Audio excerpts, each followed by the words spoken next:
know what? If I was any better, they would have to lock me up and put me away. We are episode 104. I mean, this is it's funny because for some reason I'm expecting we're like episode 14, episode 34 or something. I don't know why when I see like 102, 103, 104, I start thinking, my God, you wonder will we do a 204? Right. Isn't that nuts? It's crazy. It's like starting over again in a weird way. Yeah. I know. So Sly, if you catch this, you got to do another Rocky. You got to do that thing on Amazon, okay? Where we see the Rocky prequel, because we need to do another 100, okay? Yes. I mean, what are we going to do? Sit in the chair and stare at a wall? No.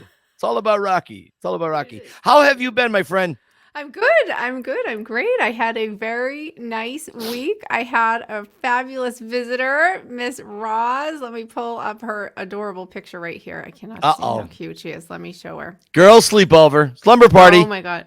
Look how cute she is. She's in my room. She's like, she did this pose. She's like, where the magic happens. Oh, she's so sweet, isn't she? She is the sweetest thing. She was the easiest guest in the world. Very low maintenance. She just wanted to hang out, and we went everywhere, went all around town, and went through Nashville, and she's just a sweetheart. I just had such a good time. I was comfortable with her immediately, and this is what's so weird about me meeting people in the bubble. Yeah. So many people I know is on screen or through comments or whatever. For me, it didn't feel weird at all. It did not even feel like the first time I met her. We were just like old friends immediately. So I just wanted to say thank you, Roz. You were a ton of fun, super sweet. And this is why I love everybody in my bubble, because this is how everyone feels. And the thing I think that's the most amazing, we both feel it too, is when you meet these people, there's just a sense of goodness about them. Whenever I meet people that we have been connected through this bubble, there's something, I don't know. It is that Rocky vibe, and I do feel Rocky fans have a little bit different types of, I think, heart or intensity, and they really believe the philosophies as well as I do that Rocky promotes. And I think when you get to meet someone like Roz, it's nice you can just kind of let the air out. You can just right? Relax. It's not the regular general annoying public that we is. And there's lots of annoying people in the regular public. Yes, that is for sure. So, yeah, anyway. we both know that. Anyways, in 2004, what was Sly doing? He was carrying an Olympic torch. Take a look at this awesome photo. Look at him. There he is. Love that. 2004. Now, I don't know if you could in that first picture, those Nikes, they were the Nike Shocks. Okay, that was the name of them. And they were awesome. I remember that was the only pair of sneakers I wore for like 3 years. Oh, really? I love them. And then they discontinued them, or you couldn't find them anymore. But so here's the thing about this picture. If anybody has read Sly Moves, I believe in that book, Sly writes how it was a great honor for him to carry the torch, but he hates running. He's not a runner. So even though Rocky, he runs because he's a boxer, he had to get on a treadmill and run again and get himself back into shape because he knew he was going to have this long run on the beach. That was a part of the deal. And he hates running. He hates it. And so for me, to see him back doing this, I remember a lot of the entertainment shows had it on. They had been showing him doing his thing. And you can't see it because of these pictures, but in the background, there were thousands of people watching not only the Olympic torch, but Sly, AKA Rocky, carry the torch. And I mean, I couldn't think of a better human on the planet than Sly to carry that forward. So that was just a big moment. It really was. I remember that in real time. And I remember going, oh, what a perfect pick, because he was certainly the picture of fitness. But it's funny about the running. Running's hard enough. Never mind running on sand. My cousin once, part of a marathon she was in, part of it was on sand. She wanted to die. She said it was like the worst run she ever did. Oh my God. Yeah, it's difficult. So good for him. Wow. Yeah, he's come a long way from Rocky 3 running on the beach with Apollo. Now he's way older, and the ligaments, they start to feel it, the tendons. You're like, okay. So speaking of history here, so 100 episodes ago, which is Yes. our part of our new opener, which I just love this because we get to revisit, and I want to send people back to, where it all began. We had Amy Immergluck. She is episode 4, and she was talking about her lovely boyfriend back then, and, she'd been married and divorced, and, after a divorce, you get a little hopeless, like, oh my God. Where's my Rocky? Men are like, where's my Adrian? So she was just dating him. Well, now they are engaged. So I just wanted congratulations. to say congratulations to her because she was beaming about him in that episode. And this just happened just a couple weeks ago. So this was just adorable. And we're just so happy for you. If you do send in an update video, I'll post it and play it. But yeah, so congratulations. She is a sweetheart. She is a sweetheart. And I remember she had gotten very, very emotional when she had taken the tour with me a few years back. She really vibed with the character incredibly well. Yeah. She was she just really sunk so much of her emotional fortitude into the Rocky philosophy. And I do use that word. I don't know, maybe I use it too much, but that's the thing that I think most of us, maybe we don't always use that word to describe it, but it is this philosophy of perseverance and several other things. And so she knows quite a lot about that. And it was my pleasure to have her on the tour and to have her on the podcast. She was phenomenal. Yeah, she was funny. And I re-listened to parts of it. And you said, I knew it was going to be a good tour because when I drove up, I saw her like jumping and smiling and shadow boxing. Yes. Like, this is going to be a great tour. So she's got all that fun energy. People don't understand when you get that kind of energy. When I pick up somebody in the car and that energy, it's bubbling because that's me. So like when that energy is flowing out, the tour is even that much better. But when I get people that are just very quiet, don't say anything, it's like, okay. Well, boy, I don't really have to work hard here. Right. Not that I want anybody to feel right. Yeah, I got to get everybody. Not that I want anybody to feel sorry for me. It's not that. It's just that there is a difference. There are some people who are just so electric when about the character, they can't contain it. They're like a live wire. And Amy was definitely one of those. For sure. So our contest. Of course, I'm a Rocky fan. So I wanted to announce, and we decided to do this through the Instagram analytics, and our Joanne Yee, she got the most views. She went viral in our little bubble. That's right. That's right. She got over 7,000 views, which was over 3,000 more than second place. So we just wanted to play it. It's 56 seconds, and This is her video. Of course, I'm a Rocky fan. I have a 1,000-piece puzzle of Rocky and Apollo's fight framed, put together, along with some Funkos. And of course, I'm a Rocky fan. I have robe and shorts hanging on the back of my door. And of course, I am a Rocky fan. I have a Rocky inspirational wall. Top 2 pictures I've had since the 80s, and my scrapbook, if you can see it there, I've had since the 80s. And I've got my keep punching bracelet, which is turned around on me. And of course, I am a Rocky fan because I kicked cancer to the curb twice using the Rocky philosophy of keep moving forward and never give up. Keep punching, everybody. You see? Love. She's a Rocky fan. This is it. I mean,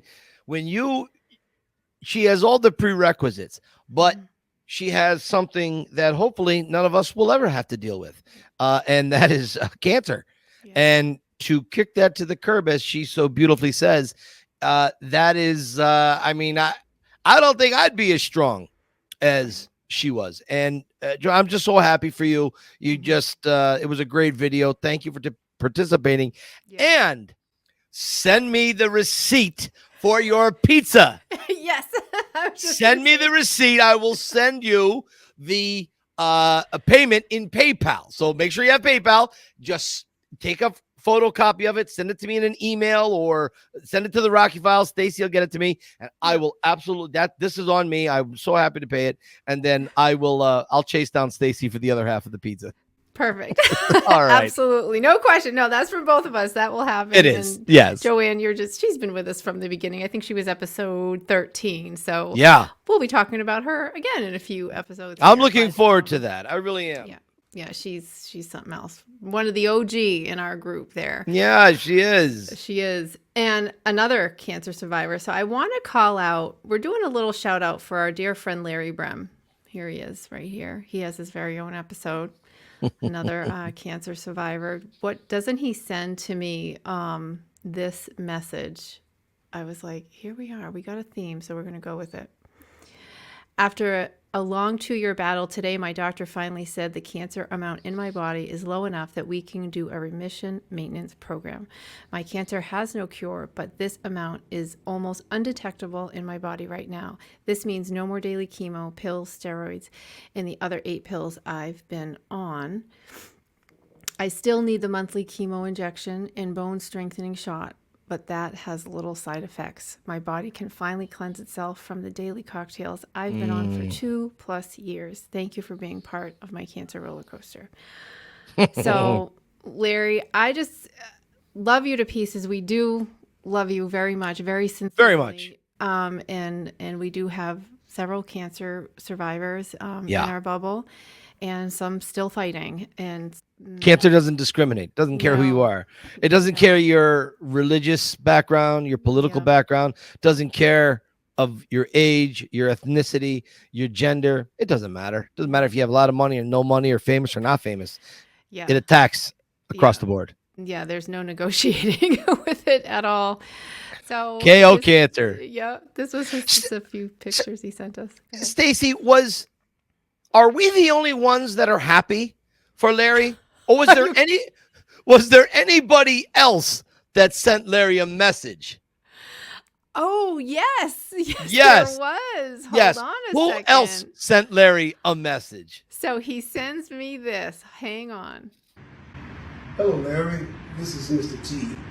First, I want to tell you, God bless you, brother. You know, I want you to know you're not by yourself. I'm going to tell you something you might not know. Not only was I in Rocky, you know that, but I am also a cancer survivor. I was diagnosed with, get this, T-cell lymphoma. T-cell lymphoma in 1995 in October. I've been through chemotherapy. Yeah. So I just, and it goes on. It goes on, yeah. 4-minute video from Mr. T. Yeah. You gotta love Mr. T. All right. I have always been a Mr. T fan since Rocky 3. I have always been a Mr. T fan. There's something about him, and you know, for years we didn't see him. He hadn't been in the spotlight, and then we saw him a few years back on Dancing with the Stars.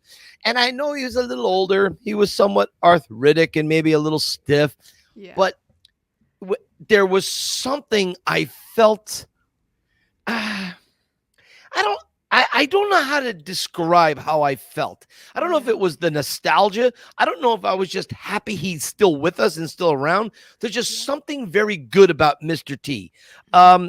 We had a video, and hopefully YouTube won't take this down. There was a video. Can you just play the first couple of minutes, the first minute or whatever it was, where he's talking to the president about drugs and how he wants to cure it? Well, how you doing, sir? You've been playing tennis. Thank you, thank you. It's a pleasure to meet you. It's my real honor. You know, well, I'm glad that your wife invited me. You know, like I told her, I'm glad that I'm on her team because she's against drugs, and that's what I've been trying to do my own way and doing what I'm doing, going back to the community, and you know, just trying to be a light at the end of the tunnel. A lot of us watching the kids who don't have home, so I'm really honored to meet you and your wife and be in the White House. Well. Yeah. It's so surreal. Yes. I mean, Mr. T back in the 80s at the peak of his fame with Reagan. I mean, I know. I just love it. He's standing there. He's got the cut-off sleeves. Right. Right, the gold, the earrings, the tape on the bottom of the boots, the mismatched socks tucked in the spandex. I mean, I just love that. I It love would be that. right. It would be right if he was dressed any other way. It just No. wouldn't. If he showed up in a suit, we'd be like, "What?" Yeah, I know. Dude, I know. I want him to look how he is, how we know him in real life, and he's that perfect story. I mean, literal nothing. He came from nothing, and this is where he is. You know, Clubber Lang. He worked his butt off, and he got where he got by good old fashioned hard work. And I just love him, and I think there's a sincerity in him that I think that's what we're all attracted to. There's a genuine sincerity, and he's there is. I don't think he thinks he's better than anybody else just because he's famous. Like, he doesn't have that air about him, and when you feel that, that's what we love. I think that's what we love, attracted to. Mm-hmm. You know, the second, so obviously Rocky 3 and the A-Team is what he's known for. He's known for a little thing called WrestleMania, but he fought Rowdy Piper, Paul Orndorff with Hulk Hogan. So that's all great. But there's a little movie back in the early 80s he did called DC Cab. And there's a lot of people who went on to do things after. But if you guys get a chance, if you've never seen DC Cab, check it out. It's really a fun movie. I've probably seen it maybe 20, 25 times. I love DC Cab. Did you ever see it, Stace? No, I don't. Check it out. It anyway. The Barbarian Brothers are in it. Bill Maher is in it. Okay. Woj Howitz from Barney Miller. I don't know if you remember Woj Howitz from Barney Miller's in it. Wow. Barney Miller, I used to watch, I think it was every Thursday night. Yeah. I used to watch, it was on ABC, Abe Vigoda.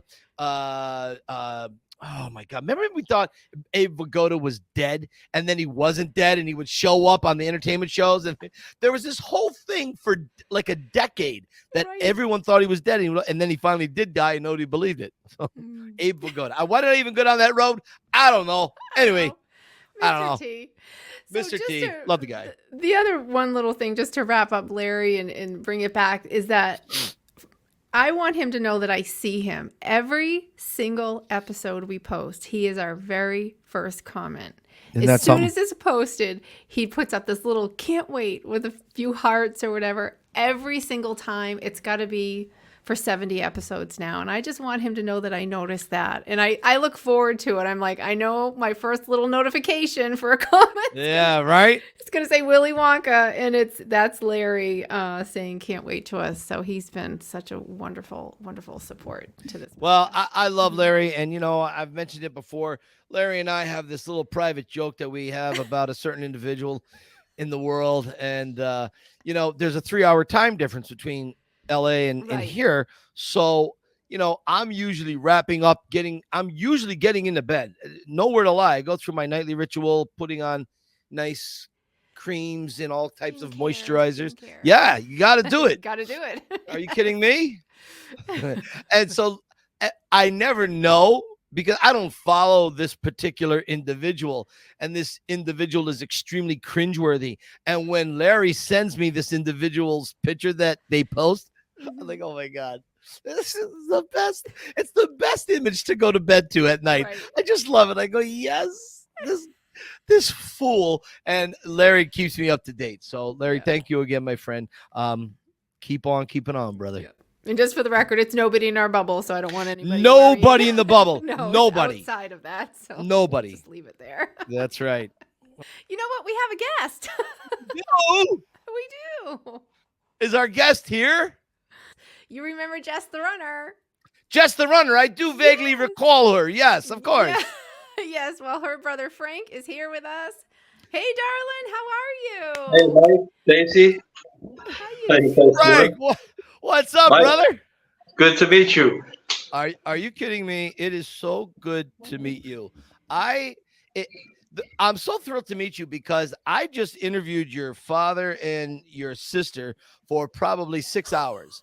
I flew them up to Philadelphia. We had dinner. No. But I am incredibly intrigued about your love for Rocky and how it all started. Yes, it started a long time ago. I think the first time I saw Rocky, I was probably about 4 years old, sitting on my father's recliner when we lived in New York. And Yeah. I think I was too young to even understand how great it was at that time. But I remember immediately being hooked. But if I'm being completely truthful about how I got hooked, I think it was probably from 3. Even though 2 is my favorite, hands down, 2 is my favorite. But 3, I was 8 years old when 3 came out. I was young. There's a lot of action in it, the fighting, the muscles. I thought, wow, matter of fact, I watched 3, I think, every day one summer. And my grandfather would spend the summers with us. And he'd come into the living room and say, Frank, again? And my father would say, well, he likes it. Give him a break. And my grandfather would say, all right, I'll sit down and watch it with him. And he would watch it with me. But, that's incredible. It started at a very young age. At a very young, and how old were you approximately? When I first saw Rocky, probably 4 years old, maybe 5 at the most. Gotcha.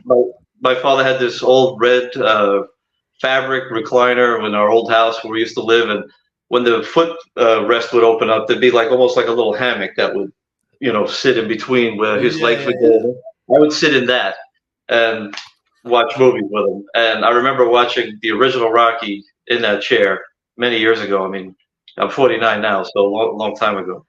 Wow. You look like you're 39. I know. I wish. Thank you, though.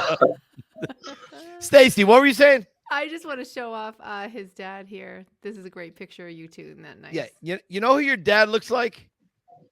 John Locke, Terry O'Quinn from Lost. Reminds me very much of John Locke. I can see that. He used to get Tom Selleck a lot back when he had hair years ago. Many years ago, he used to get Tom Selleck. Oh, that's funny. So, Awesome. Yep. Stacy, what do you think about Frank's love of Rocky? Well, he started with loving Rocky 3, so that automatically gives him a bunch of points because that's my favorite. So I absolutely love that. And I want to show these pictures off because I'm like, there's, getting in the ring of life, and then there's actually getting in the ring. So here, I wanted to show this off. This is, I'm not brave enough to do this. Here he is. Tell us about how this happened. I love this. I love these pictures. Whatever brought you to do this? Oh boy. Well, years ago, I'm talking probably 17 years ago or so, my girlfriend brings me to this event at the Hard Rock down here in Florida, and it was called Heroes in Action. It was firefighters versus police officers. Okay. And we're sitting there watching these guys. It's all amateurs in the ring. And I'm looking at these guys and I'm thinking, wow, this is pretty cool. I did a little boxing a long time ago. I was never very good at it, but I did a little boxing a long time ago when I was about 17, 18. For a few years there, I was in a boxing gym. And matter of fact, I got to just digress for 1 second here. The place where I was training was called Al Fox Boxing Academy. The trainer there actually trained Tommy Morrison a little bit. And I remember back then, years ago, he said to me, Tommy could be great. This was, before he was what he was, but he just loves to party. And he kind of had almost like a crystal ball with Tommy. But anyway, so we're at this event and we're sitting there watching these fights, and I'm thinking, man, if I could actually do something like this, it would almost be like a real life Rocky moment for me to get to do that. But I just don't know if I have the skill or the tools to do it. Right. So years went by, and I actually hemmed and hawed over doing it for years. I mean, I was kind of afraid to get in there. I didn't want to lose in front of my friends and my family. But finally, at 36 years old, I said to myself, all right, I'm going to give this a go.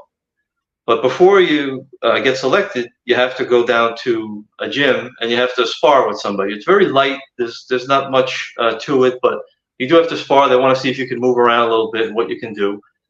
So I thought I better start training before that. So I go to the gym. I'm in just an LA Fitness gym where they have heavy bags in an aerobics room. It's not a boxing gym. And I'm in there. I'm hitting the heavy bag a little bit. And this guy comes in. And you can't make this up, Mike. He's 76 years old.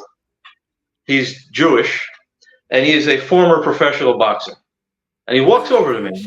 And he says to me, are you a boxer? I said, no, I'm not. I said, but I would like to give this a shot, this Heroes in Action thing. I told him, I said, what I did for a living, and that I'd like to see if I can, see what I'm made of and get in the ring. Yeah. And he said, well, I'm actually a trainer. I said, really? He said, yeah, I trained for the Police Athletic League. I train the kids. I said, well, that's funny because this is sponsored by the Police Athletic League. So all the proceeds go to charity, right? It was just like an instant connection between this guy and I. So he said, would you like me to train you? I said, yeah. I said, I don't have anybody. I'm here by myself. So he starts training me. I'm doing some road work. I got my son riding his bike next to me. And the time comes for the sparring section. My friend Chris comes with me, and Harry, and there was about maybe 40 people in there in the gym, and they were going to select about half of us. I think they had 10 fights. So I left, and a couple days later they called me and they said, we selected you for a fight. I said, okay, what the hell did I get myself into now? So right. I said, all right, great. When's the fight? So they told me when the fight was. And my training, went from there. I couldn't find any sparring partners that weighed. Back then I was about 163 pounds. I couldn't find any sparring partners that weighed that. Everybody was 200 pounds. I was getting the crap kicked out of me every day. I was very unsure if I even should have continued with it. The guy they matched me up with was about 30 pounds heavier than me. It was the closest that they could find. So about a week before the fight, I spent all 6 nights before the fight watching a Rocky movie. I said, all right, I'm going to watch a Rocky movie. What else would you watch? Of course you're going to watch that. You're a smart man. Just to get some inspiration and maybe a couple of ideas, Right. So the 6th night, I'm watching Rocky 6, of course. And that scene where he's in the hotel room, sitting in the dark, probably thinking, same thing, what the heck did I get myself into at 59 years old? I'm sitting there watching this scene when Maria knocks at the door to bring Adrian's picture, and I hit pause on the TV and I went, oh my God, what did I get myself into? I didn't sleep all night. I went to the fight the next day. It was the first fight, so at least I got it over with quick. Right. Round 1, I realized at the end of round 1 that I'm not breathing properly. I'm running out of gas. Even though I was doing miles of road work, I couldn't believe it. I was hitting the bag. I was sparring. I was probably nervous. I was probably holding my breath while I was fighting.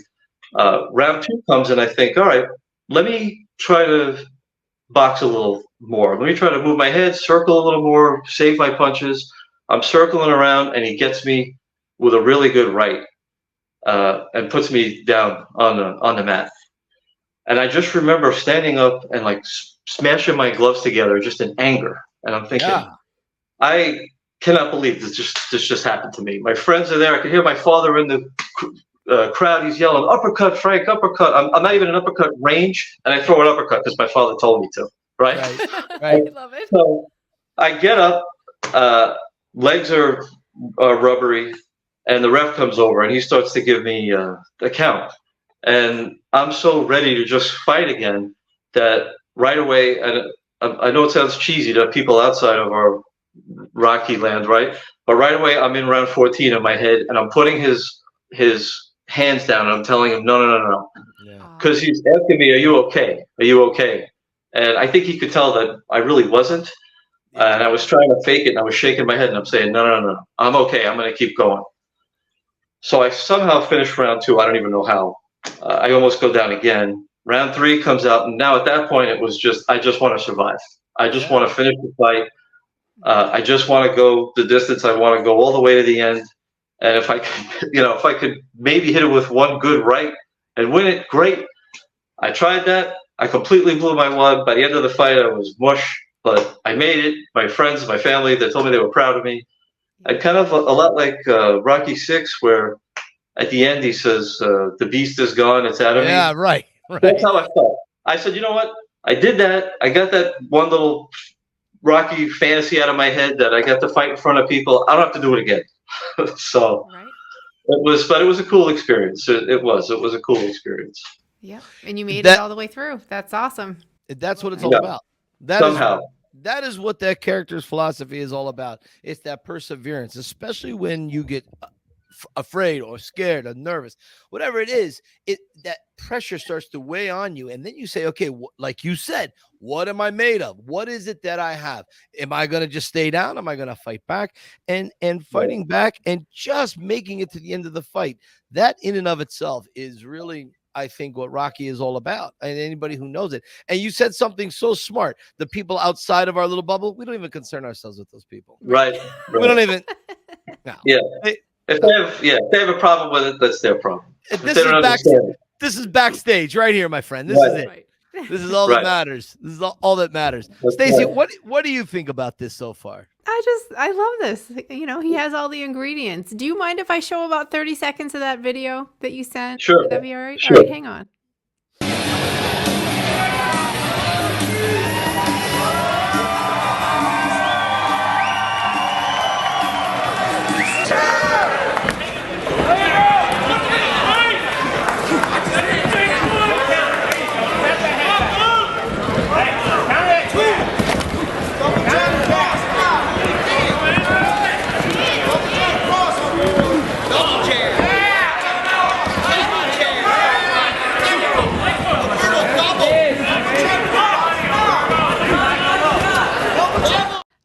I thought I was looking at Spinks Holmes. That was good. I watched the whole thing, and the way you describe it and the way it is, I mean, it was, to me, very even. I watched the whole thing. You guys were very well matched. So it was a split decision loss.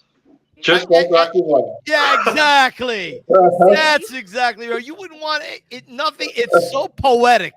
If you won, okay, that's great. But you see, Rocky didn't win that fight. So for me, this is way more meaningful, way more poetic. Yeah. I love it. The only problem is my favorite Rocky is Rocky 2. And he won in Rocky 2. And I really, really wanted to win, you know? But okay, so why don't you combine Rocky Balboa and Rocky 2? You could go into the senior division and you could fight a second time and now win. Yeah, I think I'm done, Mike. Like I said, the beast is gone. Now I'm just trying to survive in the gym without having back pain and shoulder pain and everything else. Right. Yeah, believe me, I understand that position because, you know, I get up out of the chair. It takes me about 3.5 or 5 seconds to get out of the chair. I stand up and I'm slow when I get out of the chair first. I swear to God, there is nothing exciting being me. And I say to myself, if I'm getting up slow at my age out of the chair, other people have to be getting up at my age slow out of a chair. Yeah, you feel it. Right. You feel it. I think what you did was spectacular, and it took a lot of balls to do something like that because there's a lot of guys like me that dream of getting into a boxing ring, but you did it. You conquered that fear and you went past it and you did it. And that's something that can never be taken away from you. You know, you got to be very proud of that. You got to be. Very.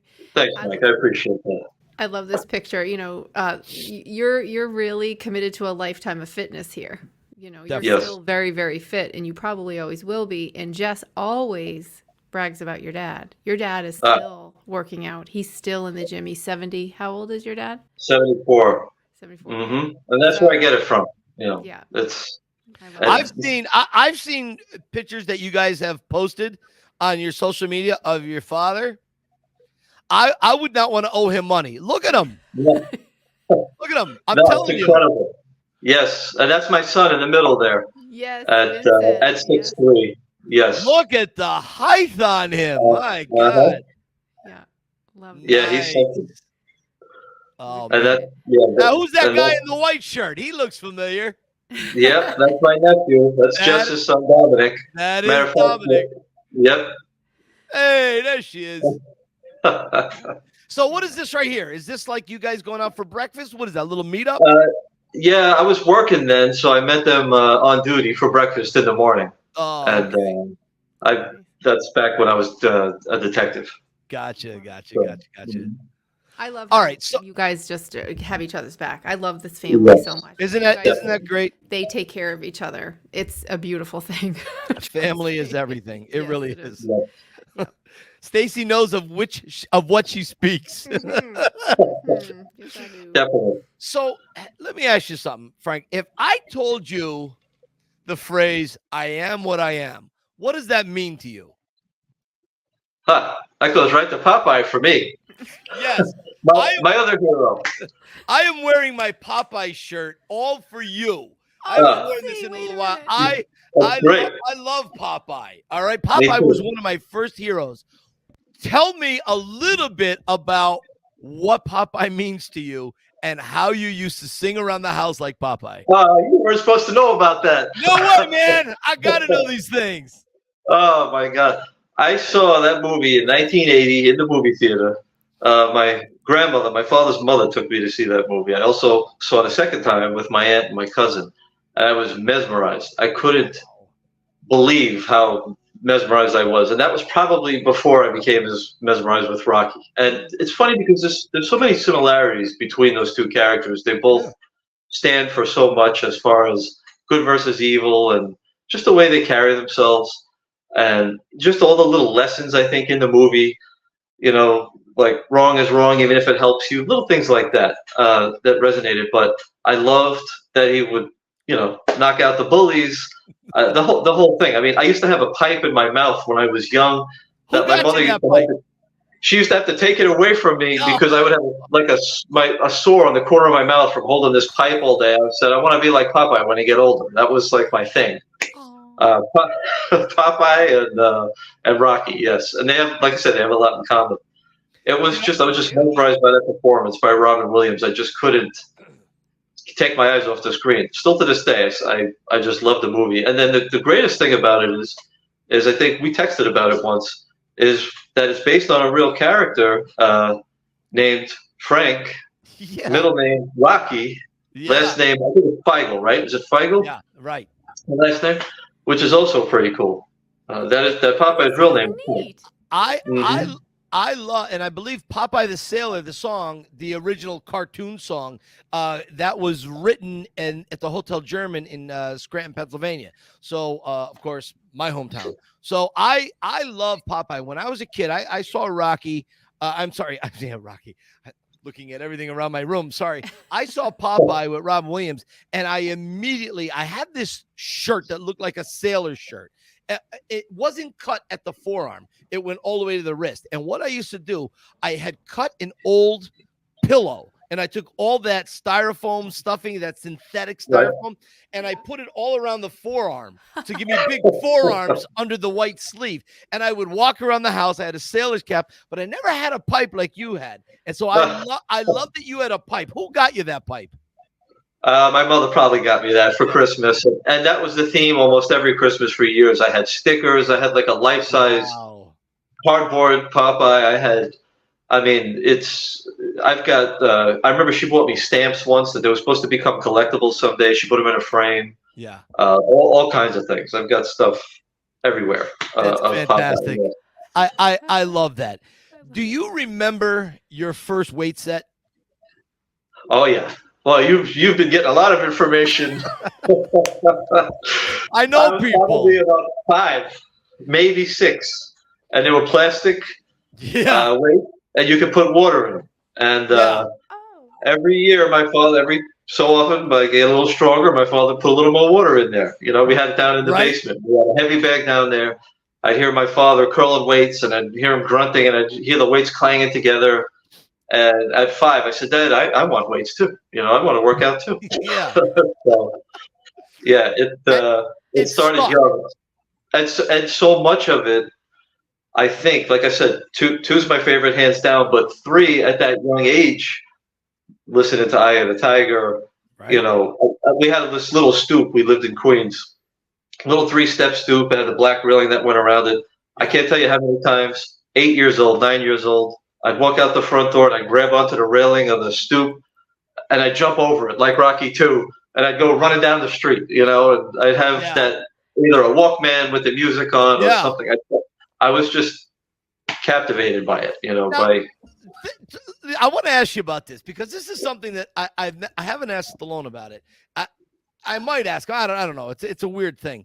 So if you're a boxer and you're up for the greatest championship in the world, the heavyweight championship, Are you coming out your door and hurtling over your railing 4 feet, maybe breaking your ankle if you land wrong in Chuck Taylors, which are the worst sneakers ever? No support. Wow. Probably not a good idea. Right, exactly. No, probably not a good idea. You roll your ankle and now you're finished. Oh, my God. Now you can't pay the rent. You got to postpone the fight. Got to postpone the fight. Stacey, it's those little things I think about that drive me nuts. Right? And like in Rocky 4, Frank, how does he get off the goddamn mountain? Oh, I know. Drago, he's doing okay, that. right? He's up there, And, Drago. right. And then he's leaning back, and I'm thinking, don't fall, be careful. He's leaning back with his arms up. I asked him about that, Frank. He swears that was him on that 2-foot wide ledge of the mountain. That was him yelling Drago, not a stunt guy. I believe it. I believe it. But think about that. You said the perfect thing. What if he slipped on ice or a jagged rock or something? That's it. Production done. Big star falls to his death, 2,000 feet. Like that would scare the hell out of me. I don't know. Yeah. That was insane. Yeah. But it was probably my second favorite scene in the movie. Running with the kids, jumping over the railing, the music starting, running with the kids. Yeah, I loved it. I love it. Rocky 2 is probably one of my favorite training montages when he runs with the kids. When he comes around the circle of the fountain, Logan's circle there, and he's starting to exit the fountain with all the kids around him. If you notice, when you're watching it on screen, to Rocky's left, you will see 3 children fall and get trampled. I don't know if you ever saw that, but they left it in the movie. Yeah, they missed it in editing, and it's one of my favorite scenes. I giggle at it every time. But I guess the kids are okay. Yeah, as soon as we finish, I gotta go check that out. It's a trip, man. Yeah, it's a trip. And one more Rocky trivia, because I know you're such a big fan. In Rocky 2, when they're playing Redemption, and he's coming up from the stadium, Spectrum. Mm-hmm. So he's coming up in the ambulance. As the ambulance is going around, we see the view through the windshield of the ambulance. When he comes around City Hall, to the right of the ambulance, in front of it, but just over to the right, you'll see a city bus. And if you have a Blu-ray, you pause it, it is an advertisement for Paradise Alley. And It's got Sly's picture on the back of it as Cosmo Carboni. And little things like that, I just love it. They were all accidental, but it seemed to work. I guess a lot of people didn't notice it. It is very cool. Yeah, very cool. That's great stuff. I get off on that stuff. I really do. I enjoy it. I rewatch it so many. How many times do you think you've seen like Rocky 2 or Rocky 3? I probably couldn't count. I mean, and every time somebody who doesn't understand it like comes over and they see that it's on, they say, "How could you keep watching this?" I said, "What do you mean? How could I keep watching this?" Every time the yellow Rocky 2 slides across the screen, I still get goosebumps. Yep. Every time round 2, he finally makes his move. He had gone down a couple of times. Right. And Apollo's trying to get out of the corner. He hooks him back into the corner.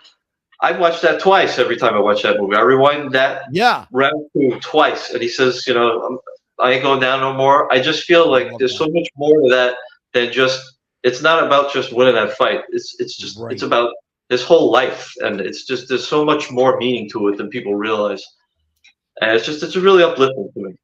Stacey, do you think he's onto something? I think he's onto something. Oh my God. The parallels that just go on and on and on for just the Popeye Rocky Balboa love. I mean, we do tend to gravitate toward the characters that we want to think that we're capable of being. So you have that consistency there of what Popeye stood for, and taking care of the bad guy and, protecting the good people, and Rocky did the same. So, I mean, and you're a police officer, so you're, taking care of the bad guy and protecting the good, the good people. It's my life in a lot of ways. Yes. Right. I think I know why I did it. I wanted to help people that couldn't help themselves. So I remember, just thinking it's such a simple answer, but it's the answer. And that's very Rocky. It's very Popeye. And then the fight, you got in the fight and you got up and you could feel it, but you're like, I ain't going down no more. And you got all the way through. It just keeps going. All the parallels. I love that. If only I could have won. I'm still sticking with the poetic ending. To me, if I'm in your shoes, I'm wearing that poetic ending like a badge of honor. Are you kidding me? Okay, I'll take that. Better, that's better than winning to me. I don't know. To me, it's just like Stacy says. There's a bunch of things that are very parallel going on there. I don't know. It's way more experience too. Yeah, there's almost a romantic thing there. Yeah, well, I love it. I got a great story for a parallel. So, and it's a short one. So, a Sylvester Stallone movie is a family event.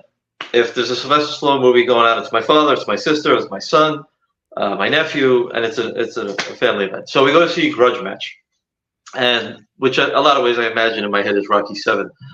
And we go to see Grudge Match, and the scene early on in the movie when Kevin Hart goes to his house and he's trying to convince him to do that commercial, and he's offering him money for it, and he's saying, "No, I just don't want to do it." He's standing in the kitchen, and right behind the sink in the kitchen are these curtains, these really old curtains. Now, I don't notice it right away. And my sister's sitting next to me in the movie theater. And my sister hits me. She goes, "Frank!" And she hits me in the movie theater. And I'm like, "What?" And she scared the crap out of me. I said, "What?" She goes, "Look at the movie screen. Those are your curtains that you have in your room." Now, these curtains are, in the summer house, these curtains are probably from the 60s. They're not even bedroom curtains. They're curtains that say, they're little bottles that say spices and things like that on them. The sun blares through them in the morning. They're terrible, but I can't get rid of them because they've been there forever, and that's just my way. I'm sentimental about things. And I said, "What the hell? How does he have his curtains in the same house that I have these curtains?" You got to see these things. Actually, I think I sent you a picture of them. Yes. And it's just little things like that. And then further on throughout the movie, he's walking with Kim Basinger. They're on their date, and she says to him, "Remember when you went to the Catskills to train?" And she hits me again. She goes, "Frank, you were training in the Catskills for your fight before the fight." So it's just always something fun like that. There's always just something that happens that I can relate to that definitely. Really. It sounds like Jess is very observant. That's what it sounds like. Yes. Mm-hmm. Definitely. Yeah, girls have that ability, Us guys, not so much. I remember her telling me about that. I was like, "Are you kidding me? That's so cool." Yep, I love that.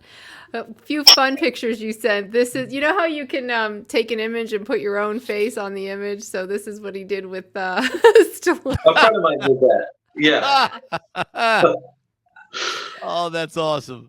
Yeah, so that it's like the first one. My friend that we were in front of the pool table, my friend Billy, he made that picture. He's constantly putting my face on Rocky's, and then I'll put it on Instagram, and everyone will say, "Oh, there's no difference. It looks just like him." I always get a kick out of it.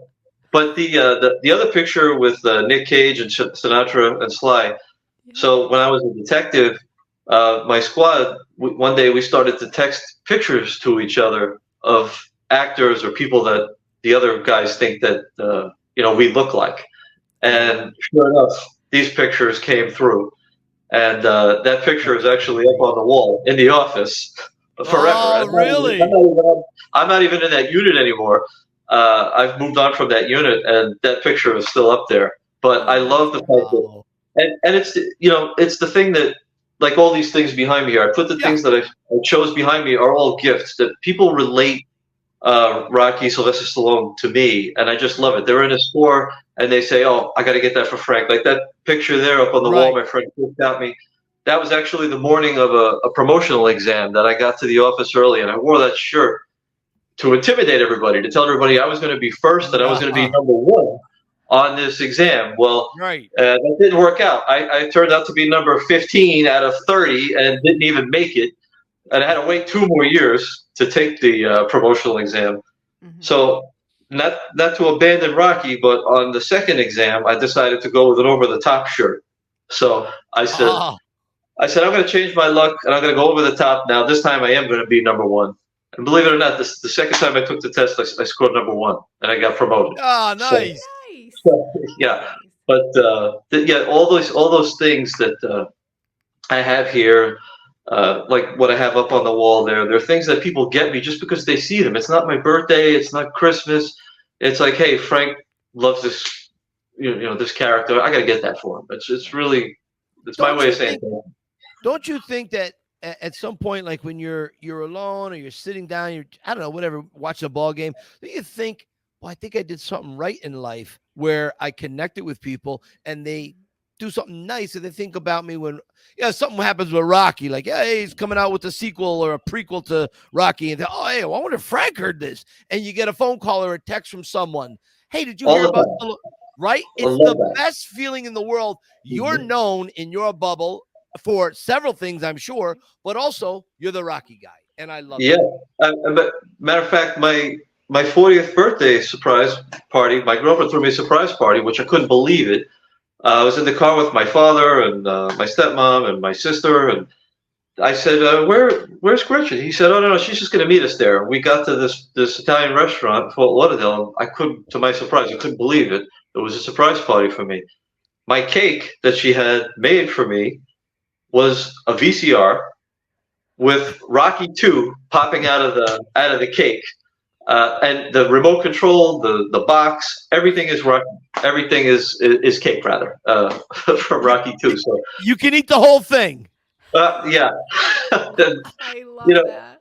And of course, it launched the whole conversation. And every birthday is almost in a way related to Rocky because I don't know if my sister ever told you, but we do this game every year on everybody's birthday. We play this game. Who knows Frank? Who knows Vinny? Who knows Jess? We make up 20 questions. And everybody gets a piece of paper and a pen, and you write down the answer to the question. So almost inevitably, there's always a question about Rocky. So a popular one is, what's Uncle Frank's favorite order of Rocky movies, in which he loves them? Name them. All 6. We only do Rocky movies. And then it's funny because I'll give my answer, and then everybody discusses it. So we'll have this discussion about, well, what do you mean you put, 1 ahead of 6? You love 6. You're always watching 6. Or what? It's not 6. It's 2. And everybody thinks they know you better than you know yourself. When we do these questions, and it's just really a lot of fun. It's almost like he's a part of the family. In this house, especially since he's Italian too. I love that. Speaking of Italian, do you guys ever argue who the best Don was? Is it Tony Soprano? Is it Don Corleone? Is it Michael? Is it De Niro? Like, who's the best Don? Do you guys ever have that argument? I'm quite sure it's Michael. Yeah, I'm quite sure it's Michael. I guess I'd have to agree with that. Tony Soprano, I love when he loses control and he acts like a petulant 5-year-old, as he's being scolded. Right. There's just something you feel so sorry for Tony, but man, Michael Corleone might be the king of the Godfathers. I think he'd have to be. He was great. Listen, Marlon Brando did a great job too. I mean, he was incredible. He just didn't have as much screen time as Michael. Michael had 3 movies. He had 1, but he was pretty incredible too. All right, listen, Frank. I have 3 questions left. I'm going to save 2 for the very, very end before we let you out of here. But the one question I have is, does your kid like Rocky? Loves it. Yep, loves it. We actually took a tour before I knew you. Otherwise, I would have taken your tour. He was young. I heard. Yeah, he was probably 9 years old. We went to the restaurant. We're in the back. That's great. The tour didn't actually have the house in Rocky 2, by the way. And my son, that's his favorite as well. And we said to the tour guide, you got to find that house. We want to go there. But my son loves it. We go to the gym together. It's as simple as we put something into a locker, and my son will look over at me and he'll say, I've been in that locker for 6 years. And then the movie will start. And now we're in the gym talking about the movies while we're pumping iron. He's a big Rocky fan too. Yeah, we're gonna have to do another one someday with you. Yeah. So I want you to bring. Oh, there you look at that. Your Adrian, these numbers almost add up to 9. That's a good omen. I love that. No, I hope to get you, your kid, Jess, her 2 kids, and your dad, get them down for a tour. I hope to see you guys. I'd love to have dinner with you guys at the Victors and just tell you more stories about this. What a great picture. Yeah. How old is he here in this picture? He's probably in high school, maybe 17, 18 here. And I just wanted to put a picture of us. When I picked it, I didn't even realize at first that I had a Rocky shirt. I always have a Rocky shirt. You do. Win Rocky, win. Yeah. Class all the way around. All the way around. Yeah. Stacy, what else you got for Frank before we give him his last 2 questions? I saw a post about Vincent. He wrote a book. Come on. Yes, he did. Yep, He did. he did. What's this He's about? something very special. He's graduating from school a year early, from college a year early, and working. And in the meantime, he wrote a book. Matter of fact, it's about the mafia. It's a fictional book about 5 families, and he changed the 5 family names. And he makes little references to stories that I've told him throughout the years. And it's great. I mean, I couldn't be prouder of him. He's going to be graduating very soon here and moving back home here with me. So it's been lonely here without him. I bet. What's he thinking about doing?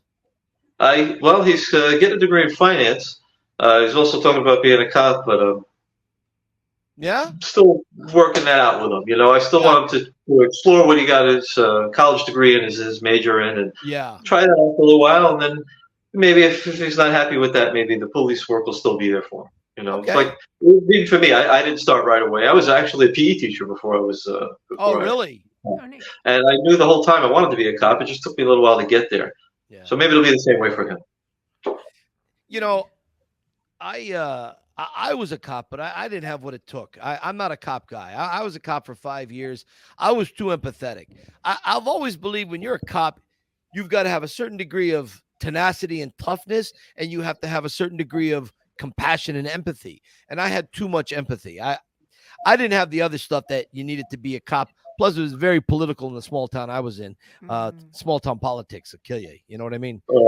You know, but what you said is really important, though, that, you know, you have to have toughness and empathy. And I think that's really the ingredient for being a good cop. And I think so much of that is Rocky, you know, and why I love that character. You know, for me, am I taking you off your Dude, that was it. That was it. No. If it's not about me, every 7 minutes I have to interject something about me because I'm that insecure. I just wanted to make sure I got this in about why I do love Rocky, and I think for me it's so much. There's so many things, but starting with he's a family man. I love how he takes care of his family. He fights for them. He provides for them. He fights for them outside of the ring too if he has to do that. But also he mourns them. You know, I think about how he loses people that he loves, and he keeps, even through Creed, he keeps going to the cemetery and he keeps visiting, keeping their memories alive. And that's something that I always try to do. I always try to tell my son stories about my grandparents and people that I never met, and I feel like it keeps their memories alive. I love the kind of friend Rocky is. He's forgiving. Even when sometimes they don't deserve the friendship that he's got. You know, maybe Mickey didn't really deserve the friendship that he has in him. Paulie sometimes had some pretty big screw ups, but he's forgiving. You know, and he's got that way about him where he doesn't ever curse. He doesn't have to. He's tough enough. He doesn't have to. He doesn't have to act that way. You know, he loves animals. He makes the sign of the cross before his fights. He's not afraid to show that he's a Catholic. There's so many strong things about him, and I feel like I actually have used that in my life. And I'm basically describing my father here, by the way, as I describe Rocky. And I've used that in my life, almost like a good model for how to be, as much as I try to be. I know I've made plenty of mistakes in my life, but to be a good man. And I think that's what I love so much about him. That, of course, the fights and the muscles. I mean, I love that stuff too. But the deeper part of it is the person that he is. Really, it is somebody to look up to. I've always said that you know, Rocky is the thing that should be on the pedestal, not Stallone. And I think Stallone would agree with that. You know, Sly is human. He's like us. He's flawed, but Rocky is the best of what we could be if we try. You know, we may not hit it, but we could keep trying to get to that level of nobility and goodness in our lives. Stace, before we let Frank go, what else you got for him? I wanted to show off this beautiful lady right here. Tell us about how you met. That's my girlfriend, Gretchen. Yep, she's the one who got the cake for me. Nice. She's a police officer too. Oh, neat. We both are. And she threw that surprise party. It's probably one of the coolest things anybody ever did for me. Yep. Oh, that looks like a fun place. All the palm trees around. That's in Palm Beach, actually. Oh, gotcha. That was a short birthday vacation. Ah. Well, Frank, I could listen to you all day. Just that last piece that you said, all the reasons that you love Rocky, everything you've spoken about here proves that you're doing that you do all those pieces. Thank you, Stacey. So, I appreciate that. I know we've been planning your episode for quite a while, and I'm glad you got here, and Thank you. I'm glad you did it. Yeah, Jess has got a very, very sweet brother. She sure does. Thank you, Stacey. You know, I've gotten to know your sister a little bit. Jess is one of my favorite people in the world. I don't talk to her as much as I'd like to. World, life, everything keeps you busy. Right. But when she told me what an amazing big brother you are, and how you're always there, you've basically taken all the best parts of your dad and you've become that. You've become exactly what you were raised under. And I think that's just a beautiful thing. Thank you, Mike. Oh, you're very welcome. You're very welcome. I got two questions for you. What does you're 51 now, right? 49. 49. I don't know. I'm 51. That's okay. Stacy's 51. Okay. What does a 49-year-old Frank tell his 19-year-old self if you could time travel? Oh boy. There are so many things. Well, don't smoke. I used to smoke cigarettes. That was probably the stupidest thing I ever did. Yeah, so when you said I had a lifetime of fitness, that was one thing I wish I hadn't done. That's for sure, you know. That's a good lesson. That's a good thing. Yeah. I would have told myself not to go skiing in 1998 when I dislocated my shoulder, and I'm still fighting for it today. Ouch. Wow. Yeah. Gotcha. Yeah. All right. Yeah. I have to think more on that question. Yeah. I wish you almost caught me here at a loss for words, as Rocky would say. Lost for words. Yeah. There's plenty. There's plenty. Study harder in college. Maybe not take 5 years instead of 4 like the average person. My son did it at 3. Jesus. Man, I can't even imagine going to college. I couldn't even. College was never even on my boards. I couldn't even get in. So anybody who makes it through college, that's impressive to me. So the fact that I don't know, impresses me. Every single one of us has a long list of what we would tell our 19-year-old self. Yeah, we all do. Yeah, it's funny because I was just telling a bunch of stories about when I was 19 at work, and some of them were funny stories, and some of them not so funny. But 19 really, it's funny that you chose that number because I remember that year very well. I remember being in misery that the Knicks couldn't close out and win the championship, and they still haven't. I remember so many things. The Specialist, 1994. Yeah. I remember that's 1994. I think that was 94, right? Yeah. That's when I was 19. Yeah. And that's one of my favorite outside of Rocky Rambo movies. That's one of my favorites for sure. Yeah. I love The Specialist. All right. Yeah. You walk into an elevator. Sylvester Stallone is there. It's you and him. You've got 30 seconds. What do you say to him? I've been waiting for this one. I'm going to say to him, I don't know how you did it, but somehow you created this franchise, and not just one movie, but really all of them for me, that are therapy.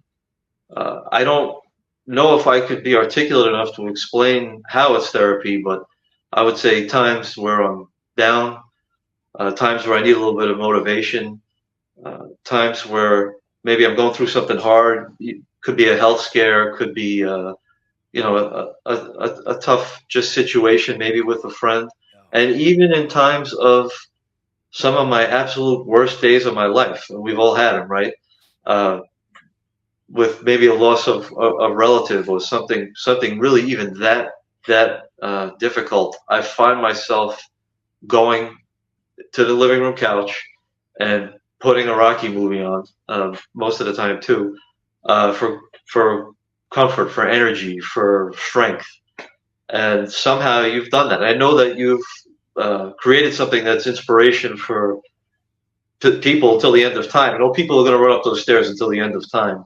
Yeah. And you've motivated people, but my own personal thing, it's that. I remember when I watched your documentary, somebody said that they're always there. The movies are always there for you to rely on. I remember that resonated with me. I thought, I know exactly what this guy is talking about because I've been there many times. I have a rough day. I go home and I say, all right, I'm going to watch Rocky today. And I would say that's what you've done for me. Right. I also feel, if I could go outside of the 30-second in the elevator question, I also feel that that character, this was before we had access to social media and all the information that we have now. I always felt like the man, Sylvester Stallone, wasn't too far off from that character. That right. Maybe with the exception of being the heavyweight champion in the world, that was a lot of his life there. And I always felt like he wanted to leave everybody with something special on screen. If he was like when I talked about the specialist, if he was a specialist, he was an assassin and he was going to kill people. He was never going to kill a woman or a child, right? He was never going to, at the end of First Blood, he was never going to allow that character to shoot himself. He didn't want the veterans to see that was the only way out. The critics have always been so hard on him, but there's such a great message that he's always tried to give us in his movies. And I promise I won't talk much longer. I just want to say this one last thing. I think about when he wrote the sequel to Saturday Night Fever. Okay. And you got this character, Tony Manero, right? We root for him. He's cool. He's funny. He can dance. He's a good-looking guy, but he's a little rough around the edges, right? He's disrespectful to his mother. He's disrespectful to his father. He calls his supervisor names. He's very disrespectful to women. He curses. He smokes. He drinks. Sly comes along and he writes the sequel. And in the first few minutes of that sequel, Travolta walks into a talent agency and says, I have a whole new mature outlook on life. I don't smoke, I don't drink, I don't curse. He goes and he apologizes to his mother like Rocky. Rocky always goes back. He always revisits, right? That's me my whole life. I'm always going back. Maybe too much. And I always felt like that's Sylvester Stallone. He wanted us to like this character and root for this character, but he didn't see us rooting for this character that behaved the way he did in the first movie. He wanted to make him better, and then he wanted, of course, put him in the gym, which I love that too. And that's what I think of Stallone and Rocky. I feel like we always use the word parallel. They're parallel, those two. Yeah, very much so. All right. I got two more quick questions. I got to know the answer to these. These are just basically one-word answers. Of all the Star Wars, what's your favorite Star Wars? Empire Strikes Back. Bingo. Right answer. Of all the Karate Kids, what's your favorite Karate Kid? The original. Smart man. We can let you go in peace, my friend. Frank, it's been our pleasure, all right? Fantastic. Our pleasure. Until we see you again, my friend, keep punching. Thank you both for having me. I really enjoyed this. Thank you. Thanks, Frank. People are going to love you, my friend. Thanks, Mike. Stacy, thank you too. Thanks. Bye-bye. Bye-bye. Bye. That's a great guy right there. I don't care what you say. He's a great guy. He has it studied to a different degree. He does. I mean, everything he said at the end there, and wow. He walks the walk, talks the talk. Yeah, he really, it's in his cells. It's in his bones for sure. No, it is. And those are the types of, I love talking to all types of fans, but those are the types of fans that really you can just go on and on and on the minutia about Rocky because he just gets it. He brings the qualities too, the sincerity and he lives what he's seeing. He doesn't just talk about what he learned by watching on screen. He does it in life. I love that. He's all the things. They're just such a great family. I'm just glad Jess has a brother like that and her dad. Hey, I'm glad they're in the Rocky bubble. Okay, could you imagine if they were like in the Meryl Streep bubble or if they were in the Brad Pitt bubble? We'd never know these people. Well, we got to know them because they're in the Rocky bubble. Rocky bubble, yeah. And that alone says a lot about who they are just by loving Heck Rocky. Yeah. That's all I need to know about the whole family. Stacy, before we get out of here, what else is there left to talk about? Not too much. We have a couple girls on the way, a couple ladies coming for episodes 105 and 106. Yeah. All right. I'm looking forward. Yeah. That's good. about it. So Michael, where can people find you? Finally, we are out of here. My goodness. Okay, where can people find me? So there was a little documentary done about my life called The Pretender by the great Jimmy Toscano. You can find it basically anywhere. There it is right there. The Dream is Real. It's on streaming platforms just about everywhere except Netflix, because Netflix has some idiots at their upper echelon levels that didn't think this movie was great, but it's awesome. You can check out the Cue the Rocky Music, which is a little book I wrote a few years back. It's really cool. There's a lot of great stories in there. There you go. Anywhere books are sold. And you can find me on Instagram at the Yo Philly Film Tour, and same at TikTok. Stacy, where can we find you? And I'm at Had Me at Yo on Instagram, as well as The Rocky Files, and on Facebook at The Rocky Files Podcast. Until next week, keep punching, my friend. Keep punching. Bye.